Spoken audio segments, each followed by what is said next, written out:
And the other thing is, when we turned the video camera on for this hour, at the top of the hour, we forgot to hit record, so I missed Rachel's introduction. So, I'm going to introduce Rachel one more time for the video camera. All right? And then, all right, so our other panel member this year, Rachel Rich, she was an invaluable help in making our workshop last week. A big success and a wonderful poetry experience. Rachel's bio reads, living in a 28-foot trailer, moving as often as every 2 weeks, Rachel Rich grew up panning for gold in the Ochocos and playing with Indian beads on the Columbia. When her eccentric parents bought a small farm, she learned to tend organic herbs while levitating.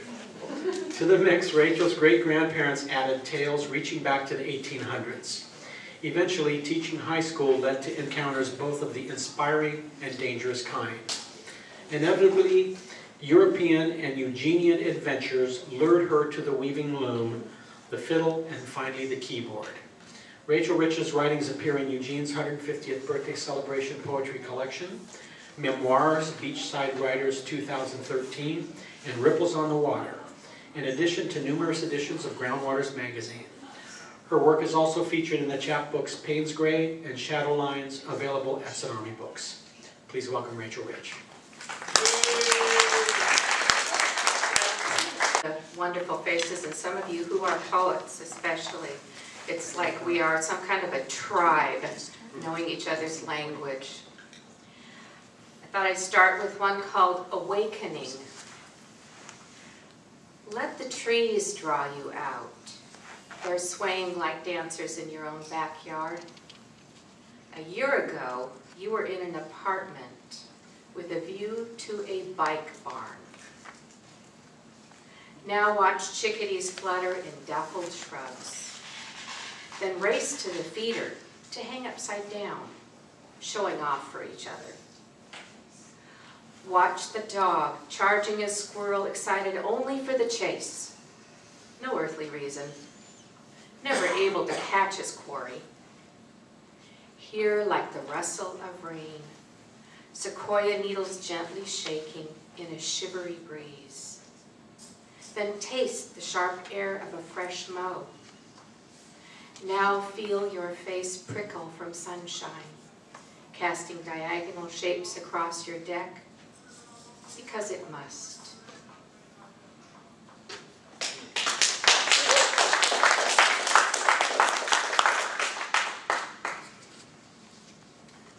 This is reminiscent of something that someone else stole their idea from me. It's called The Tyranny of Apples. Untangling leashes that wind about my ankles, the dogs and I trip by a distinguished apple tree. Pert red fruit decorate its feet like ruby slippers. The overbearing sun coaxes tender fruit to give up their sweet scent. Their ready compliance delights my selfish nose. Through a wild garden, we tromp up the creaky porch to rap on the door. A smiling beard looms before I can ask. Looms. Yes, you can have all you want. We laugh about friends brewing cider, boiling down apple butter, baking endless pies. So I haul over a laundry basket, minus dogs and leashes, to greedily gather all my arms can bear.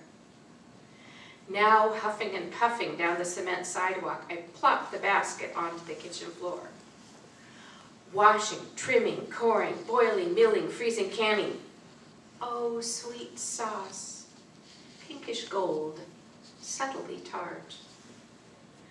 I fall into bed, deeply satisfied. Then morning calls me to coffee.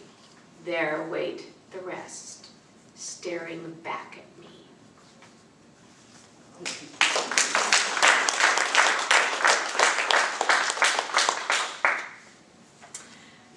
This is one that represents a little piece of culture for many of us who grew up in rural Oregon, and I'm wondering perhaps other places as well.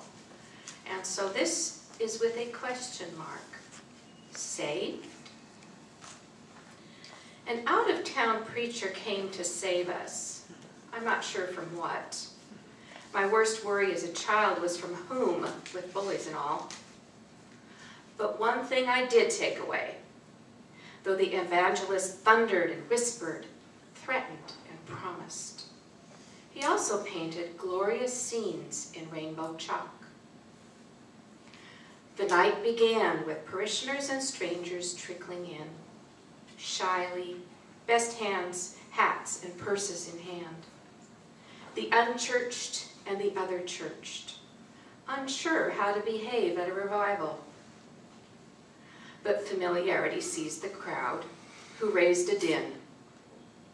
There was news of Frank's fall from a ladder, just as Emily was about to get married, and the Schmidtke's offered free firewood to anyone willing to cut up timber downed by the Columbus Day storm.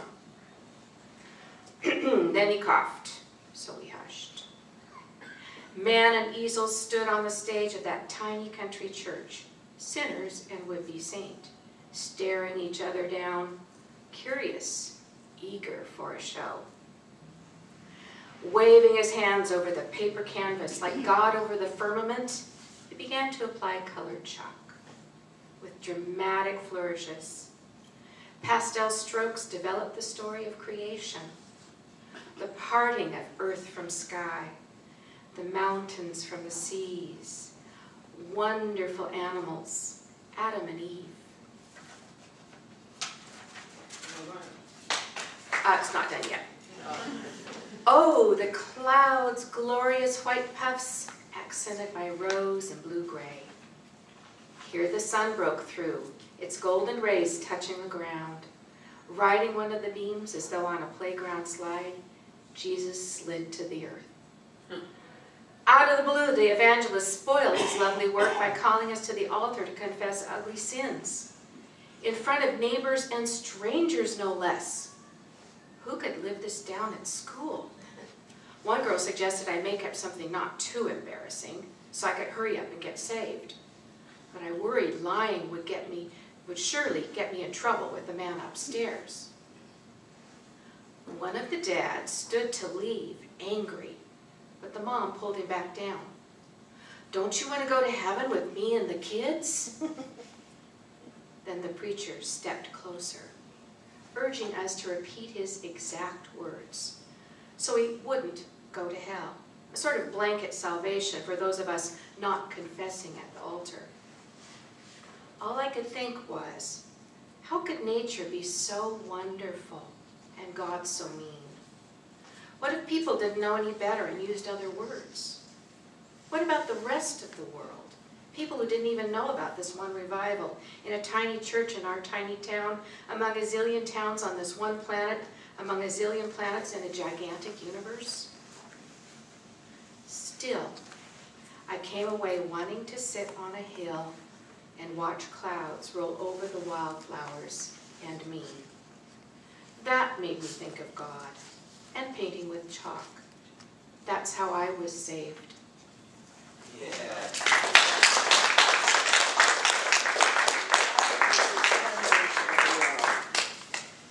And I'll read one more of my sort of story poems, you might call it a ballad.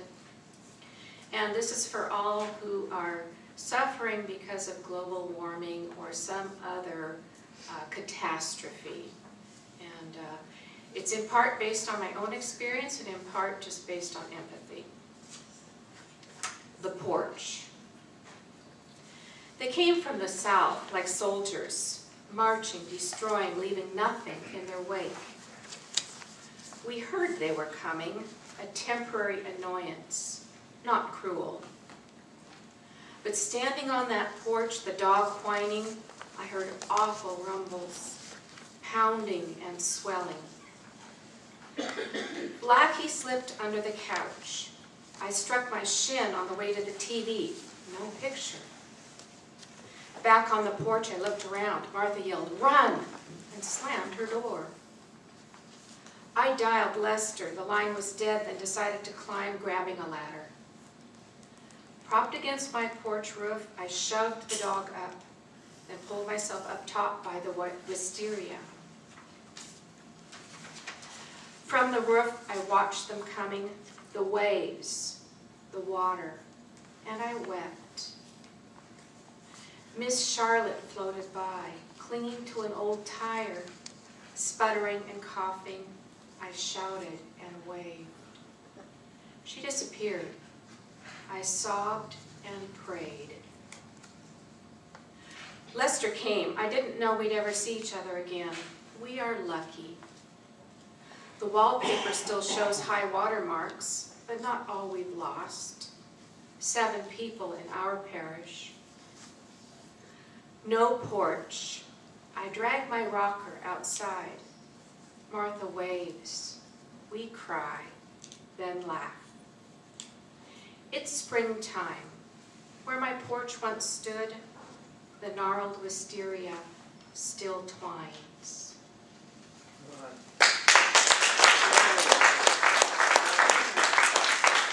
And I'll read one last little itty-bitty one.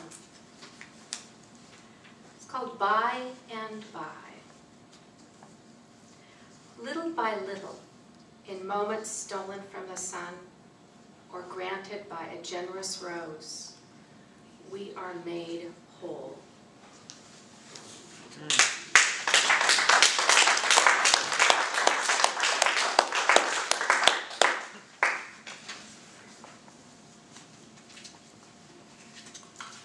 And when I took a class from Joan Dobie, we wrote a Payne's Gray, effing cool poem. So just so that you know, this is truth in advertising. It's not all blue language, but there is some. And I have a couple poems over there for framing. Thank you.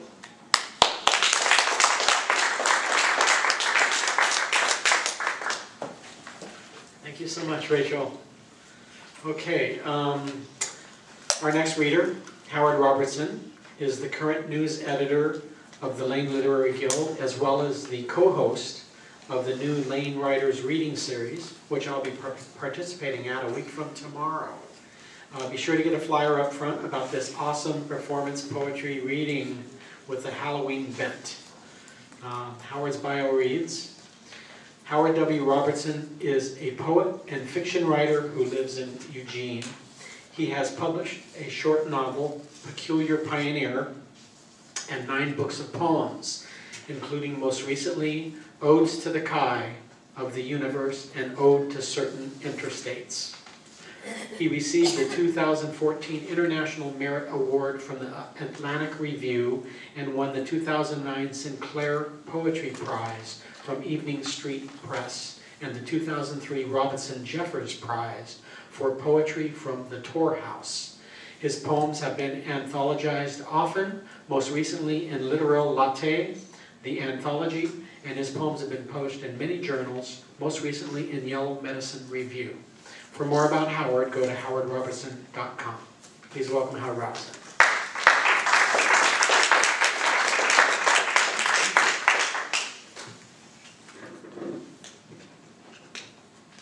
Thanks to Stephen and the library for this wonderful event and everyone else who helped make it happen. One of the things that holds our family together is that we all get together every July up in Portland and have a reunion.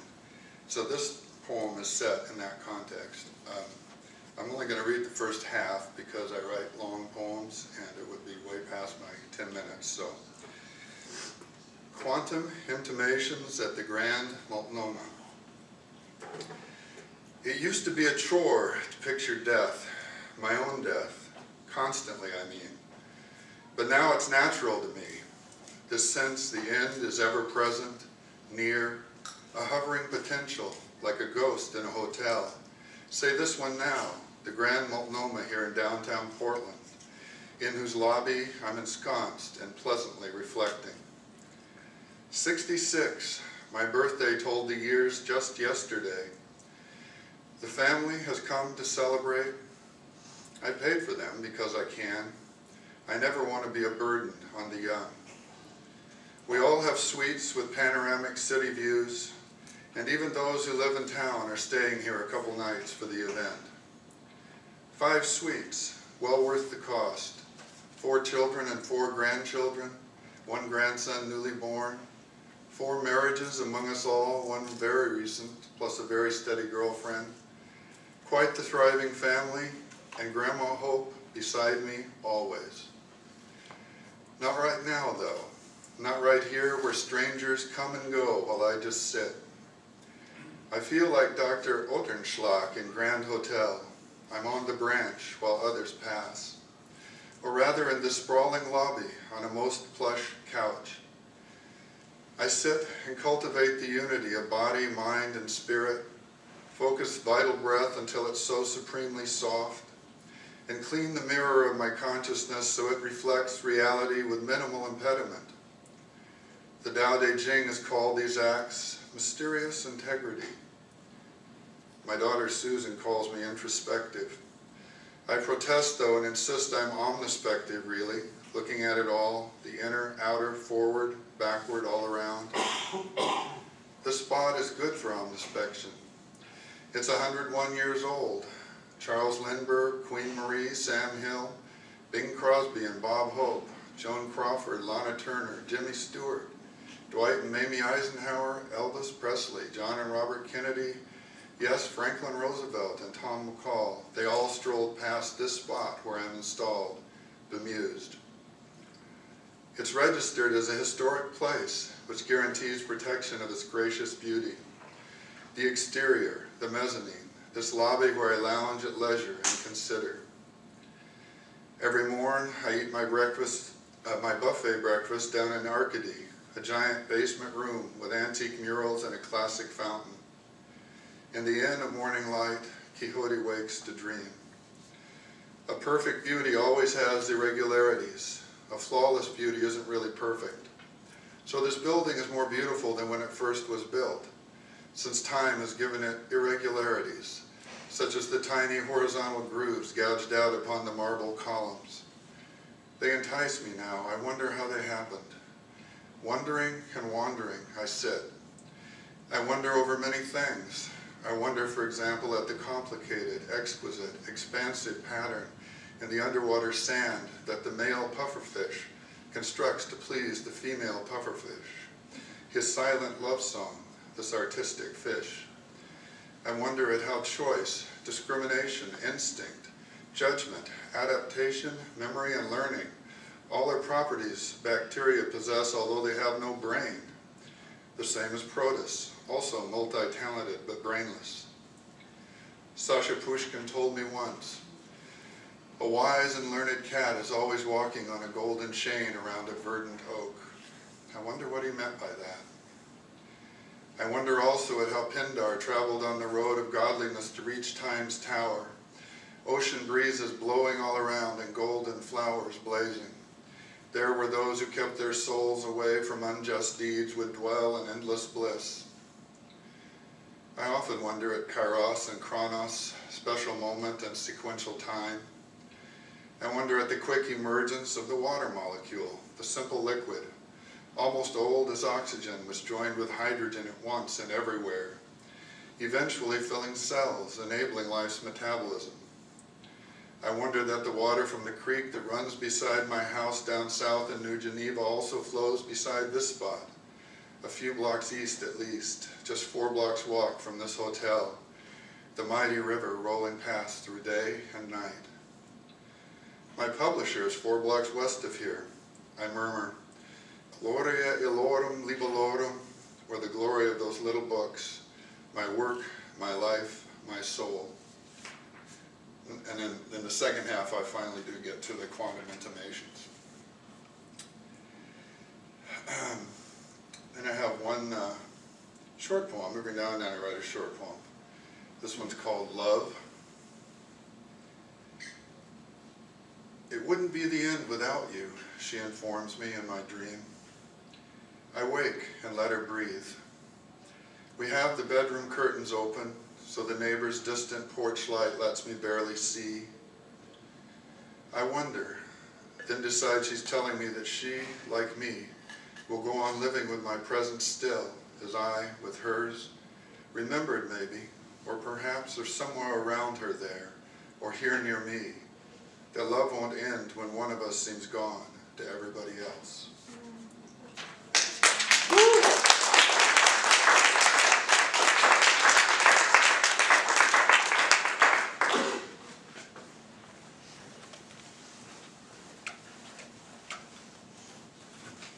Thank you so much, Howard. Okay, we have one final reader before the open mic starts, and that's Joe Cronin. I recently met Joe and his partner Judy. He also participates at the Carry On at Cush readings on Tuesday nights that I mentioned earlier.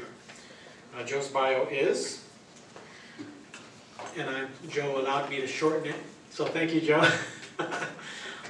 Joe Cronin is a member of Actors Equity and with a PhD in chemistry. He worked as a scientist for 15 years in Scotland and England before becoming a professional actor. He was a founding member of Artist Repertory Theater in Portland, Oregon, and he is twice awarded the Portland Drama Critics title as the city's best actor. Joe has acted with the Oregon and Utah Shakespeare Festivals, as well as other companies around the country. Joe's jobs have included marine chemist, researcher, and instructor at Bradford University, Yorkshire, Royal Navy trained scuba diver, and caregiver for disabled adults. Aside from his onstage work, Joe writes plays and poetry. He was a member of the Portland National Slam team. His short plays are used for scene work in acting classes. He has hosted radio shows, including Off the Page, Science on the Edge, and Spotlight on Authors. Please welcome Joe Cronin. Woo!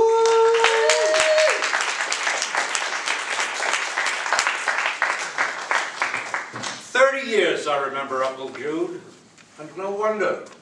All the rest have been undone, except him, airy, fun, articulate, full of cheer. Then some woman married him last leap year. Enclave. This is not of my making, my memory, this place, now, where across the road there's a girl whose glistening chest once reflected the moon and street lamps when I unbuttoned her to my lips. She is stuck there to the gutter like a moth, collected by a sniper's distant sterile pin. I was not born into this strategic corridor, this narrow neck of bloodied neighborhood, whose park is clothed, freezing in empty shirts, where jellied history takes precedence over the live crossing of our common black river, over the flux of breathing air and seeing light. I would walk here after football with rough talk and laughter, sweet touching round my shoulders in the clasp of sweaty friends. We swore together that all the jowly suits, the paper gray bureaucracy, would pay someday, ill fit in jeans, for whatever it was they'd done to us, the free and happy. Now the sweat is friendless, as the dead boy-dripping faces disappear one after another day. They are drawn, sour, and washed like watercolors. Their outlined eyes remain like oil stains on the street. They are all gone to one side of some demarcation line, to die in houses heated with an enemy's furniture, or to lie in cemeteries cleared of Muslim bones. Or like me, to spy from a skull cell whose windows show a headstand view of the spinning outside. Here my lips sing our old loudmouth drinking songs, and aim my careful hate at the death of houses from the whispered squeeze of a cold finger, at the death of hills from the soft whoomp of a mortar, at the death of winter trees from the faint click triggering a mine. In this mud lice hole where I hide, I dream I am a tank smashing houses, trees, hills, and scooping up the innocents as they drift down. I am a soldier of my enclave, and I fight from morning cigarette to night coffee against a fall into the molten lead of rage that will at last make hard, dull snipers of us all.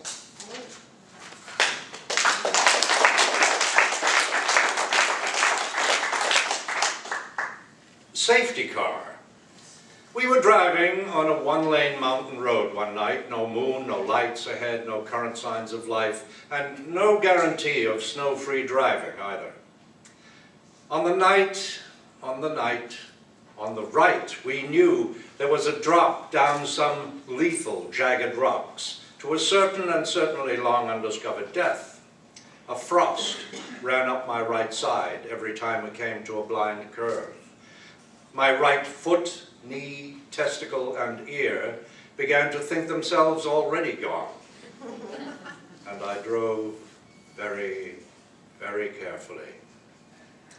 I thought of that pants-pissing ride the other day while I was watching some cretin driving 90 in an SUV with its lights on for safety. And I philosophized about how safe one really is, all comfy in a death-defying vehicle. We've got seat belts, airbags, crash-protecting fronts and rears, headlights visible from space, and soon there'll be some sort of sensor that will slam on the brakes if you should fall asleep and be about to plow head-on into a propane tanker. The whole idea is wrong, I thought. We should not protect ourselves from danger. We should face it head-on in all its ugliness and gore. Here is my recipe for the safe car of the future. First, there'd be no seat belts, front or rear. They only make you think you can survive a crash.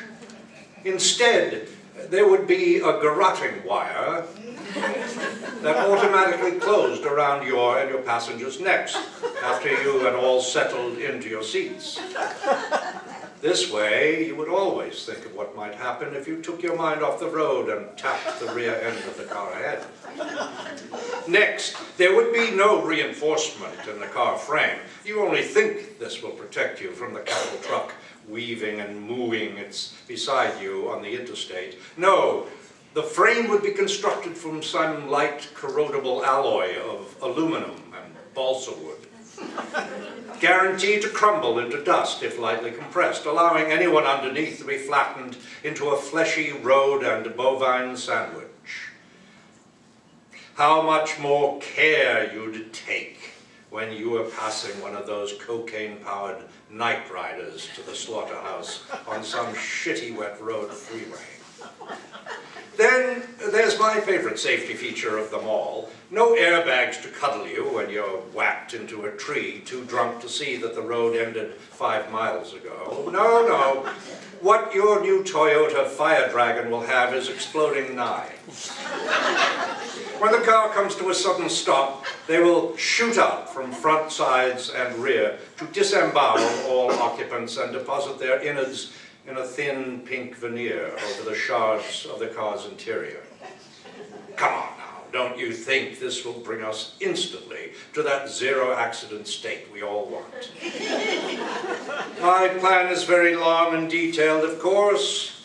It includes papier-mâché biker helmets, highlights, headlights powered by Christmas fairy lights, brakes that won't engage till a few seconds after you panic slam your foot through the floor, tires that become coated with liquid soap on rainy days, cell phones that deliver a 100-volt electric shock when they are moving through space at more than 7 miles an hour, and on and on and on.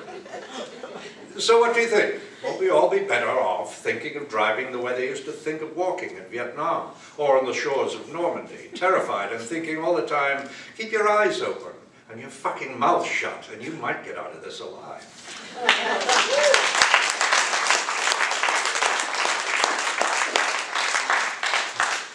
Never anything. My friend lay dying in her bed. Her eyes are flopping bloody rabbits. They are rabbits with nowhere to go. Are you ready for this? I asked her, looking into those eyes once the green of greens. I've done everything I should to live, she said, and folded her hands over the tiny breasts. And now I'm going. Her gaze rested on the dresser top. Bottles, looked like 100, half-empty ones.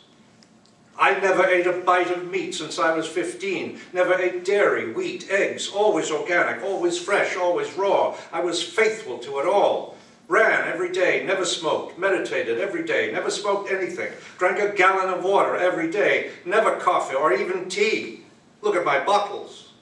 Took them every day. A, B, C, D, E, K, Q, EFA, CoQ, MSM, DHEA, HGH, lysine, alanine, beta-carotene, carnitine, glutamine, glucosamine, magnesium, potassium, selenium, vanadium, chromium, iron, zinc, copper. Look at my bracelet. Ginkgo, lecithin, spirulina, melatonin, kava, milk thistle, nettles, saw palmetto. I know I shouldn't have. I took St. John's wort, St. Gill's wort, St. Jude's wort. I took fiber, high fiber, low fiber, fiber board. I swallowed a tree a month. I've done it all. I've never done anything wrong. God damn it. God damn it. God damn it. Yeah.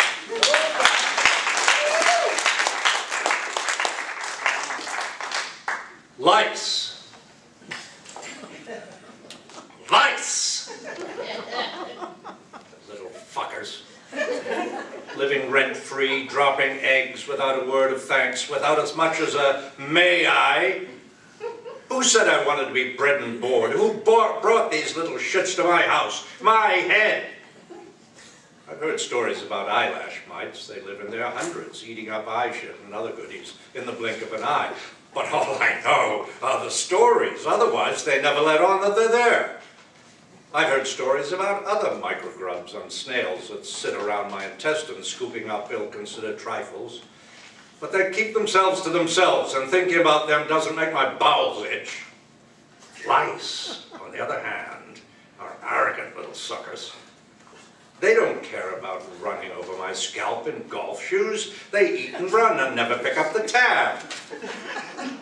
I can hear them laughing at all the sprays, creams, and shampoos, all the banging my head against the wall. I hear them shouting, "Ah, here we are, you miserable twat, and you can't do a damn thing about it."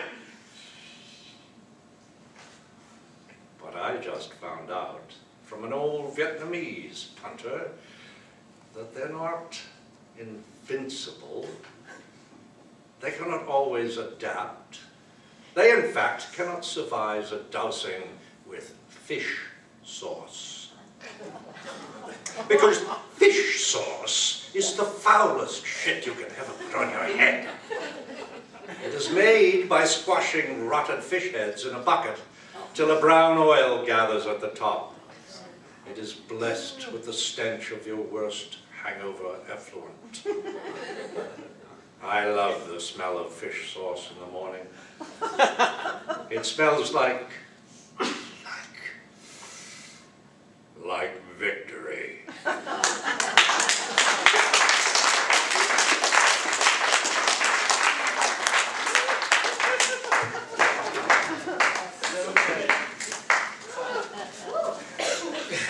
Thank you so much, Joe. And what a fine ending that was.